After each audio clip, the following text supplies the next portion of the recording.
Well, welcome along to the first episode in a series of deep dives here at Twinspires that are designed to provide you with an inside track into becoming a more informed horse player. Andrew Brown with you alongside what is an esteemed panel of racing experts. Take a look at them, would you, folks? We've got Churchill Downs handicappers and on-air hosts Scott Shapiro and James Scully. Welcome along, gentlemen. And Twinspires handicapper and editor at large, Ashley Anderson. Hi there, Ashley. In this episode, we're going to discuss everything you need to know about Brisnet past performances, or PPs, as they are known for short. James, let me ask you firstly. There's obviously plenty of different ways to find a winner in this beautiful sport that we all love, but how important are Brisnet PPs for you personally when you're assessing a race? Well, they're extremely important. I mean, I think they're the best past performances out there, and I use them every time I handicap. I mean, there's a lot of elements to racing, a lot of different categories, distances, age groups, and I think the Brisnet Ultimate Past Performances bring together a wealth of information that applies to all circumstances, and just value-added information that is not available in other products, I think, is the real advantage to using the Brisnet Ultimate Past Performances. Nice one. And Scott, you're on air sometimes for 6, 7, 8 hours at a stretch, broadcasting your analysis on races for the Churchill Downs simulcast. Could you do it without your Brisnet PPs?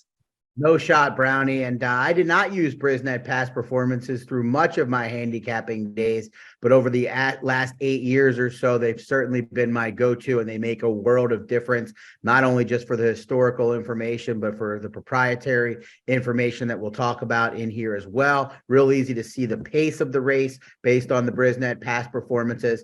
I wouldn't leave home without them, Brownie. Nice one. All right, well, let's get into some of the standout features of the Brisnet PPs. They are jam-packed with, as Scott just mentioned, their proprietary information, including the all-important Brisnet speed and pace ratings, which, Ashley, I know you are a massive fan of. So tell us, if you will, Ashley, what exactly are Brisnet speed and pace ratings, and how should we use them?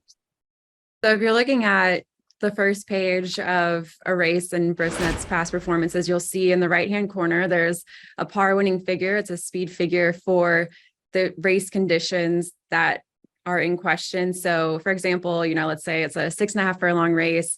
Par winning figure is a 97. I'll go through with each horse and I'll look at their most recent speed figure. If it's something around 97, I'm going to take note. I'll also look at their pace ratings. You have an E1, E2, and late pace rating. So that'll show you how fast a horse is running. Depending on the distance of the race, it'll show you how fast they're running at a specific point in that race. So if you've got a sprint and you've got a horse that's running a 103 E1 rating, take note in that, because they're probably going to come out front in a sprint and potentially go gate to wire. So I look at those numbers, and helpful in, finding which horse is coming in great form. I look at the highest last race speed rating and the best speed rating at today's distance when I'm comparing horses in a field. Nice one, Ashley. So, I mean, a lot of our players are quite familiar with, say, the category 3-year-old males, for example. What would some typical speed ratings be that we might see for that category of 3-year-old males? Well, I might want to defer to Scott and James, because they've been doing this a little bit longer than me. What do you think, James and Scott? I feel like, it differs a lot for types of races. For the pars, for the speed pars, Brownie, I would say generally, like in maiden races, you're looking at 3-year-old maiden races, you're looking at like around in low 80s, perhaps might be a solid par, maybe even if it's a 2-year-old race in the 70s. But once you get to like stakes level, listed stakes, graded stakes, those numbers are going to clearly be in the 90s. And they'll, like a grade 1 3-year-old stake should definitely be a triple-digit number, like Ashley referenced in the Derby. The Derby winner typically earns a triple-digit, and I think the par for that race is at least like a 103 or 104. So it depends on the category, but you're looking at stakes races. They're going to generally be at least the mid-90s. And perhaps even higher for grade 1 events. James, what is the fastest, and not to put you on the spot here, but I'm confident, what is the fastest Brisnet speed rating for a Kentucky Derby winner? That's going to be like over 110, but I'm not exactly sure, Scott, the highest number. I was waiting for the Arrogate question, like who's earned the highest Brisnet speed rating of all time, Arrogate in the 2017 Travers. But yeah, I'm not sure of the high, but it's definitely going to be like in the 115 range, I believe, Scott. And what was that figure from Arrogate, James? Don't keep us guessing. 126, I believe, was the number. Wow. So yeah. So generally, you get to 110, you're like great, those are like real quality grade 1 types. Anything above 100 is pretty much typically stakes quality. You'll see allowance. Some allowance races will come up deeper and they might get low 100s. But, it's just, you're going to be basically, maiden races are going to be much lower. Horses typically, as they get experience, their numbers continue to increase as they get mature and develop in their racing career. So, yeah, I would say for like low level claimant races at the very bottom at smaller tracks, they could even be in like the upper 60s because those numbers will be much lower. Gotcha. If we're comparing the speed ratings of different horses in a race, how many points generally might say equate to a length? Is that Is that too tough a question? I generally have I think it's different for sprints and routes. I think generally in a route, a length might be could be more than a point, but generally, like a length or less, it's about a point difference typically. If horses are separated by a nose, a head, or a neck, quite often you'll see them both get the same number. And one thing you got to realize about the speed ratings is they're published to the whole number, but the computer is actually generating them to tenths. So theoretically, you got a horse get a 110.1, another horse get a 110.5. You're not going to see that. We're going to keep it like round numbers. Scott, I know you like to use the pars that we've mentioned. Where do we find them on the Brisnet PPs, and how should they be used? Yeah, the pars are in the upper right-hand corner of your past performances. You'll see the E1, E2, et cetera, late, and then the speed at the end. One thing you want to do is get a gauge quickly by looking at the pars to how high quality in terms of this condition the field is. If you see an 81 for the par speed and every horse in the field was running in the mid 70s on average at the same distance over the last 5 races, then it kind of tells you that it's a weak race for the level. So maybe you want to consider looking for a class dropper that's going to get even more class relief than it might look on paper, or the race might just be a little bit slower than the normal race for the level. But looking up there in the upper right-hand corner of your past performances is going to give you a really good idea, good starting point on what to look for in a winner or a typical winner at this level. That's great. Is there anything else we should know about Brisnet's speed and or pace ratings before we move on? One thing I just wanted to add, Brownie, that I think a lot of not necessarily all beginner or intermediate, some advanced horse players that are learning new numbers might not look at is, remember, these are numbers for particular distances and particular surfaces. So if a horse is running consistent 81s going 6, 5.5, 6.5 furlongs on the dirt, then those numbers matter. But if they're doing, running those numbers on the turf, going 2 turns, and then they come in to a dirt race for the first time, that number is hard to trust. So there are definitely different places and times when you can trust the numbers more. And I think they're most reliable when you're looking at the same surface and distance. Great stuff. Good advice there from Shap.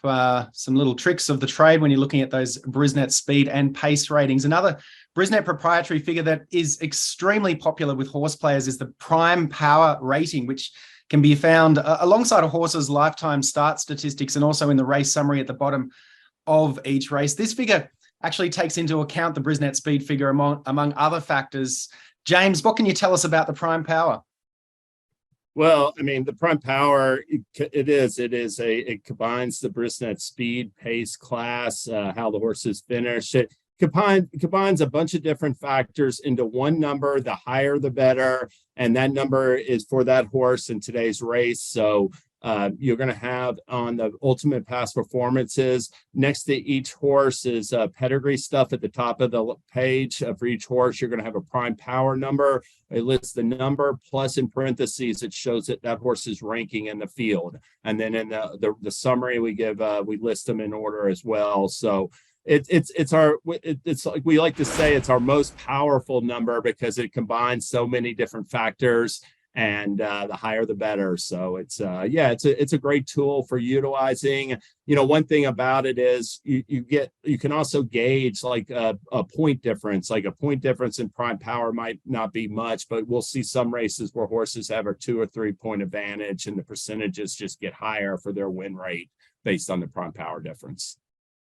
Nice one. Shap, don't mean to put you on the spot here, but any real life examples that you can provide us of where prime power has identified a winner in the past? Yeah, actually thinking back to the 2018 Belmont Stakes, I remember Justify was making his quest for the Triple Crown and going into that race. Of course, he had knocked off both the Derby and the Preakness, and you're wondering how much does he stand out, because he's going to be odds on in this spot, going to get way potentially over bet if he's beatable. And then you look at the prime power number, and I think the separation, speaking to James' point, was well over 20 points. He just towered over that field. So made myself a lot more confident when singling him in the horizontal wagers that day. Obviously, short price, don't want to single those all the time, but on big days, find your separators in other parts of the sequence. And I've often used the prime power for that. And you'll hear Joe Christofek and myself talk about these on the Churchill Downs feed every day. Those are the ones that were the most provide the most separation from their opponents. That's why they're listed on there. So yeah, Justify and the Belmont's the example that comes to mind, Brownie. No, yes. And Ashley, as I mentioned before, the prime power actually includes some of those Brisnet speed ratings in its formula. Is this a number that you use when you're handicapping? And if so, how do you use it? Yeah, I'll definitely take a look at it, because you'll see there's the 4 boxes at the top of the page at the beginning of each race. And I'll take note if there's a significant difference between the first and second horse, especially if it's 5 to 10 points. I'll definitely keep an eye as I'm going through with all of the speed ratings. And if I feel like this horse does stand out and has that 5 or 10 point differential in prime power, then I feel even more confident this is a horse I should back. But I also would say you have to be careful too. You might find a horse that has the highest prime power, but they've been running on dirt, and maybe this is a turf race. So sometimes that can skew prime power rankings. So definitely watch out for that, depending on what surface they're running, and look at how each horse, or what surface each horse has been running, because that can factor into prime power. And maybe a horse that looks good on paper isn't quite as good in this race. But generally, if it's a dirt race and there's a major point differential and all those horses are running the same surface, I'm going to say, I think the stats say actually that if there's a difference of 10 points, that normally that top horse wins about 55% of the time. James, you might want to correct me on that. I know I saw that in a Brisnet article in the past, and I think this data was from a couple of years ago. So I don't know if that's changed at all, but I believe it is about 55% if there's that big of a difference in the first and second horse. That sounds correct to me. I don't have those numbers in front of me, but yeah, it's like, I do believe 55% of the time for a 10 point difference. It's pretty rare you see that, and that horse is typically going to just lay over the competition. Even better if it's at some decent odds as well.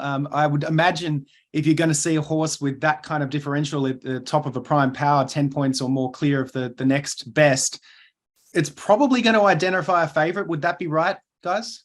Yeah, that's the one thing with prime power, is it's good for separating horses, good for kind of determining maybe shorter price horses that you're either for or against, and it will help you with that. But you're not going to get a ton of value from the prime power. And that makes sense, Brownie, because you're incorporating so much data into a given number that kind of brings everything into the mix. So if you're looking at long shots, oftentimes you're finding 1 or 2 little reasons why they have a chance. But when you incorporate all the data together, it's almost always going to lead you to one of the favorites. And that's kind of what the prime power does. Nothing wrong with that, but just if you're seeking long shots, prime power probably isn't the best number. Nothing wrong with that if they're winning at a clip of 55%, as Ashley just pointed out. Is there anything else, any other tricks or traps perhaps that we might need to know about prime power figures before we move on? I think I mean- Ashley said it best with when it terms just be careful of the surfaces and whatnot horses are racing over. But I'll throw it to you, James, if you had anything else. Yeah, and I mean, and it's also, I mean, one thing to always keep in mind when handicapping is you might be looking for reasons to take a shot against a favorite. So, perhaps the prompt power can help you identify a horse who you think might be vulnerable at a short odds in this spot. It works both ways, and as far as identifying horses you want to bet and perhaps horses you want to play against. Fantastic stuff. All right, well, let's talk about class ratings. We'll move in and talk about another important feature in the Brisnet PPs. You'll find them labeled as CR, Charlie Romeo, after the race type, and they indicate how well a horse has performed against similar competition to what they are facing today. James, could you give us an example of how we might use that information? Sure. I mean, I think the class ratings have value on turf. And I mean, one circumstance that American racing fans run into quite often nowadays in stakes races is we have these European horses shipping in. And for most European countries, we're going to have a race rating and a class rating. And to me, I mean, basically, dirt and the race and class, the race rating and class ratings are still going to provide a gauge for dirt races. But the dynamics on dirt, where pace makes the race, makes it, the horses are running hard from the start, is a little bit different from turf racing, especially turf routes. And I find the class ratings have real value for analyzing turf horses that might have an advantage over their competition today. And like I referenced before, you get the Breeders' Cup, it's very valuable to have a gauge on how these horses have been running from overseas in terms of class. Unless you follow it, you're not going to have a good understanding of that in most situations. James, you just mentioned their class ratings and race ratings. How do they differ, those two? Race ratings, to take a look at the entire field, that you're giving one number that is a general class number for the entire field. The CR, the class rating, measures individual performance. So a horse that runs generally mid-pack is going to typically, you might be close to the mean with the race rating. But, we'll see lots of examples. A race might have a 112 race rating. The winner might run a 115 class rating per se. So the class rating is measuring the performance of the horse in the races. And one thing about the race and class ratings, those numbers aren't static. I mean, they're static for today's race, but they're going to continue to change as these horses move forward. And so you'll see a horse that comes back, is running today. You get one group of horses in a 2-year-old races, the race ratings will be lower. That same field could come back races later and the race rating will be higher because those numbers are constantly being updated based upon performance. I think that's a very good thing to have because obviously as we learn more, get more information, horses run more races, we can fine tune those numbers. So if we're not fine tuning them, we're kind of, I don't want to say committing a crime, but that's the best thing that comes to mind right now. But you got to continue to evaluate races, whether you're looking at the numbers on the Brisnet PPs or looking at the running lines and kind of know the horses, you're kind of doing the same exercise. The number just makes it easier for you. Yeah, some more important information there too in terms of improving your handicapping skills. Often the class ratings, there's some great information there from Shap and Scully as we move on now and have a look at sort of the trainer stats and the jockey stats section. We've all heard the term horses for courses, and of course that can also apply to the jockeys and trainers. That information about how they're performing at a particular track and a whole lot more is available on the Brisnet PPs. Ashley, I know this is another section that you take note of quite a lot. What do you tend to look for in the trainer and jockey stats? What information is there available for us in the Brisnet PPs? So the thing I like about Brisnet PPs, as opposed to if you have just a regular race program at a particular track, you're going to have a lot more stats about how trainers and jockeys are doing in these specific race conditions. In a regular race program, you might see how a jockey is doing at that particular meet, but you can get a lot more information. For example, it'll show you in Brisnet that a jockey and a trainer combined, they'll tell you what their record is over the last 60 days. You can also see the win percentage of a jockey when they're in a sprint versus a route distance. And with trainers, you might get a stat like this trainer strikes 23% of the time second off the layoff, or when dropping from maiden special weight to a maiden claimer. So if I'm especially in races like maiden special weights or maiden claimers, which are a little more difficult because you don't have a lot of race information for each horse, I'll look at trainer stats, and that can help you pinpoint a winner, especially when a horse hasn't run many races or no races at all. Yeah, terrific stuff, gentlemen. Anything you'd want to add to the jockey and trainer stats section? I think one thing that I want to add is, a lot of these stats have to do with intent, and that's what's most meaningful to me about trainer stats. First time starters, probably the best example. You see women, 20, 22, 25%. They're showing a true intent to have their horses ready to break from the gate and win at first asking. Other trainers come to mind that win a lot of races, but are just 2, 3, 4% with their first time starters. They have the opposite intent. And one stat that I really particularly like on Brisnet past performances, you see first off claim stats quite a bit throughout whatever you're using. But the second off the claim stat is one that really isn't used all that much. And I'll tell you why I like it real quickly. First off the claim, you're often claiming a horse and you get what you get. You might wheel them back in a week. It might be 3 weeks, but you're learning the horse. But the best horsemen to me get one race in the horse they've had around the barn for a few weeks. Now, what are they going to do with the horse? They're going to cut back. They're going to make an equipment change. They're going to stretch out, whatever it might be as they learn it. And if you look, a lot of the best trainers are better second off the claim than first off the claim. James, anything you want to add? Trainer jockey stats? Yeah, and I'll echo what Scott said. Even like second off the layoff, you're going to get specialized stats that could be applicable to today's situation. Some trainers just do better with the second start back. So I love the grass. I love the sprint to route to sprint. Those numbers have at value when I'm handicapping. And the trainer stats, are fantastic. You're going to get both you're going to get the trainer's numbers for the year, and then you're going to get 3 categories that apply to the trainer in today's race condition. Shap mentioned first-time starters, and another important section of the Brisnet PPs that can help you with first-time starters is the pedigree ratings. James, being the massive stud that you are, I know that this is a section that you're very interested in as well. How important are the pedigree ratings, and how do you use them? Well, I'm going to use those for horses that are definitely maiden races. Generally, 2-year-old maiden races. You're going to get these advanced pedigree stats on every 2-year-old race, every maiden race. You'll even get stats for turf races relative to the horses, dam and sire. Just going through the stats that are available, we have average winning distance for sire and the broodmare sire. That comes into play perhaps when a horse is trying to route the first time, whether they have like a lot of speed in their pedigree. You're going to get mud numbers.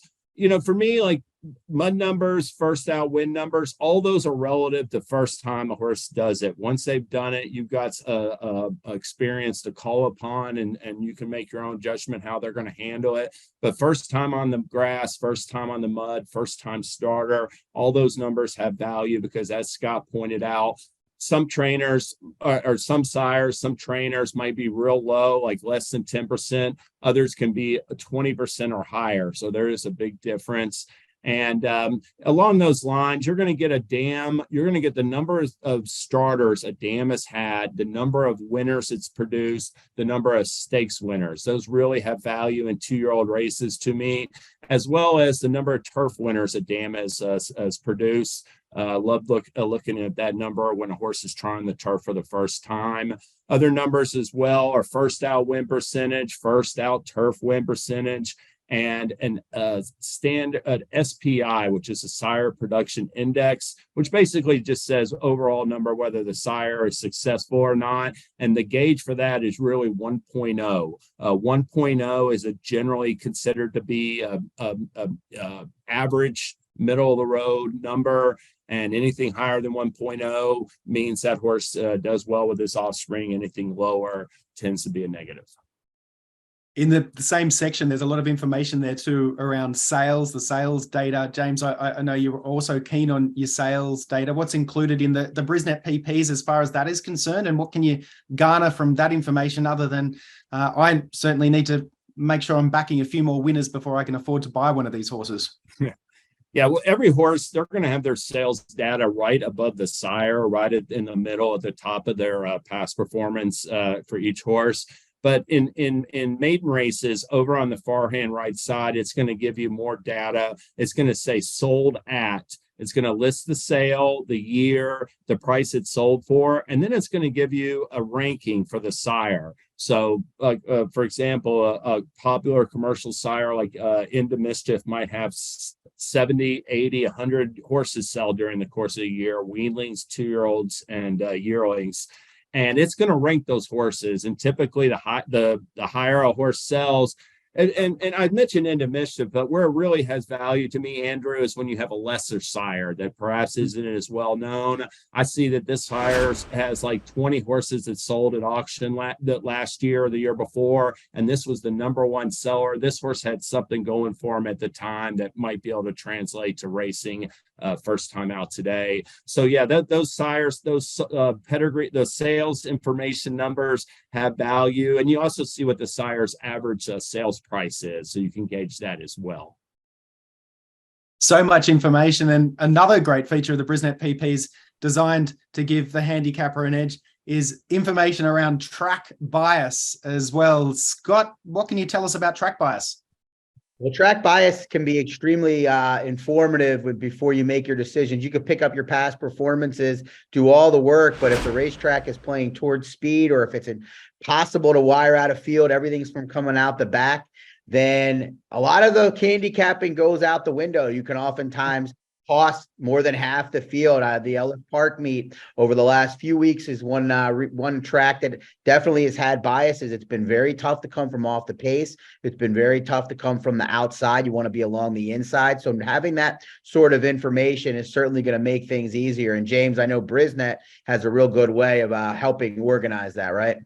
Yeah, absolutely, Scott. Basically, our track bias stats that are at the end of each race and ultimate past performances will break down, by distance, 6 furlong races, mile and eighth races. At the very least, it's going to say routes or sprints, and it gives the numbers for the last 7 days and then for the entire meet. So you can get a quick glance at how the track's been playing in the last 7 days. And for the entire meet, it's going to break it down by run styles. We classify horses into 4 run styles: early pressers, which are stalkers, and sustained S types, which are one run closers. You're going to be able to see a quick summary of how each of those types are faring over the last weekend for the meet. And then we're going to break down some post position stat numbers as well. So it's a great, like Scott said, it's a great tool to take a quick look at and see if there's any prevailing bias going on at this distance, at this track presently. Nice. So there is obviously a wealth of information that we've gone over, a lot of it here in the last sort of few minutes talking about the Brisnet PPs. If there was only one thing that you could look at in the Brisnet PPs, guys, just one, what would it be? James, let me start with you. Well, I mean, I'm going to focus on the speed ratings. If I just had one thing, I generally, when I break down a race, I'm just looking at recent form. I think that's more important than past races. And I'm looking at speed ratings. And that's going to be my first look every time I look at a race. I can always come back and gauge pace and everything else. But yeah, the Brisnet speed ratings would be the one thing that I love the most. How about you, Scott? For me, it's going to be the pace ratings. When I first start handicapping a race, I want to look at the favorite, but to even get a gauge on what my assessment is of the favorite, I need to know how fast or how not fast the early pace is going to be. And the E1 rating, particularly E2 as well, gives me a good gauge how many horses are going to be competitive up front. Maybe there's a horse or two that looks good on paper that looks like he or she might be on the lead, but if you look a little bit closer, they're not fast enough to make the lead. And when they don't make the lead, they don't win. So there's potentially could be a toss. Or on the opposite end of the spectrum, Brownie, you could have a horse that's just faster than the others, even though when you look at the running lines, they all look like they want to be involved early on. So to me, the pace ratings are the first must on Brisnet PPs. Ashley, I feel like you're going to make it a clean sweep for the speed or pace ratings. I was going to go with the race ratings since Scott loves that so much, but I'm just kidding. I would say speed. if I see a horse that has a significantly higher speed rating than every other horse, of course, it makes a difference if they were running a sprint versus a route. But that's where those pace ratings come in too. If a horse is cutting back in distance, but had high 90s or triple digit E1 or E2 ratings, then even if it faded at the finish in a route and it's cutting back to a sprint, then I'm going to take note of that and, probably back that horse, especially if it's at good odds, cutting back in distance. Okay, well, it's now your time to gloat. How have you used the Brisnet PPs in the past, each of you, a real life story here, to make a ton of money? Tell us your best betting story where the Brisnet PPs have helped you. Ashley, why don't we start with you? I don't know if it's my best, but a recent example, I would say in the Keeneland Spring Meet, I was handicapping every race in that meet, and I had one hit that I was pretty happy with in a maiden claimer, a 12-1 horse that came through for me. And this was one of those instances where trainer stats really played and factored in for me, because if you compared the whole field, you had a lot of trainer stats that were maybe a little bit weaker. And the horse that I ended up backing at 12-1, I felt, this trainer, I had, 19% win rate at the maiden claiming level. I factored that in. It had Luis Saez picking up the mount. He was winning at a 20% rate at the time before this race went off. And I looked at class rating as well. This horse had a 106 class rating and finished in 6th last out, but factoring in, the other horses in their recent class ratings, I was able to pinpoint, even at 12-1, I think this horse is going to come into this maiden claimer and win based off of how his trainer performs, his new jockey, and his class rating in his 2 previous races. Well done. And I heard you had $1,000 on it as well. So congratulations there. Ashley, what about you, Shappa? Yeah, I don't have a specific example at hand like Ashley, so I won't have the jockey example to give. But when it comes to some big hits, I'm going to go back to the Ellis meet this most recently, where speed was very good. And admittedly, I can be stubborn playing the races. Yeah, shocker, a stubborn horse player. But at Ellis, the first week or two, really struggled to come up with the right horse that was going to be on the lead. Kind of wanted to keep going back to horses that I thought could come from off the pace, even though I knew the biased information was there and the E1 information was there as well. Over the last week or two of the Ellis meet, I have had come up with some 4 or 5-1 type horses that were the best, were the fastest with those E1 ratings, with those queer and sport speed ratings that have allowed me to unlock horses that were going to be in a prominent spot to take advantage of the bias, and have led me to a couple of good hits over the last couple of weeks at Ellis. So no specific story. I'll save that for another time, Brownie, when I have a better example or more specific things to cite. But just using those speed ratings, those pace ratings, once again, has proved to be a good move for me, not only in the past, but in the current. Thank you, Shep. I look forward to hearing a more specific example soon, but that'll do. That's a pass from you. Thank you very much. And over to you, to the man that's hit the superfecta in the last 17 Kentucky Derbies. James.